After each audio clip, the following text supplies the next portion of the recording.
CM Revanth Reddy గారి పాలనపై మీ అభిప్రాయం ఏంటి సార్? సీఎం రేవంత్ రెడ్డి పరిపాలన మాటలు హామీలు ఇచ్చి కానీ ఒక్క హామీని కూడా నెరవేర్చలేదు.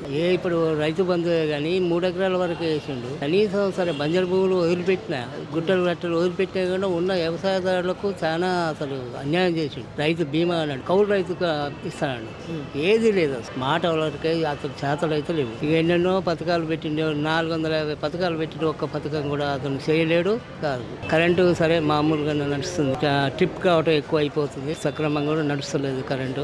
వ్యవసాయ నీళ్ళంటే సాగర్లు అంటే నీళ్ళనే వస్తున్నాయి, కానీ ఈ ప్రాజెక్టు కింద పెన్బడి మండలానికి చివరికి నడిచేది ఇదివరకు. కానీ ఆ పొలాలు ఎండిపోయి చాలా ఇబ్బంది అయిపోయింది. అసలు ఆ నీళ్ళు కూడా కాళేశ్వరం ప్రాజెక్టు నీళ్లుండి కూడా నీళ్ళు ఇవ్వలేని పరిస్థితుల్లో ఆయన పరిపాలన అనేది అంత దిగజారిపోయింది. కేసీఆర్ మీద ఏంటంటే ఆ ప్రాజెక్టు కట్టలేదు, కూలిపోతుంది, నాలిపోతుంది, వాడు ఒక ప్రాజెక్టు కట్టేయలేడు, చేసేది లేదు. గతం ప్రభుత్వానికన్నా ఇది వచ్చి దివాళా కోర ప్రభుత్వం అనుకో. Thank you sir.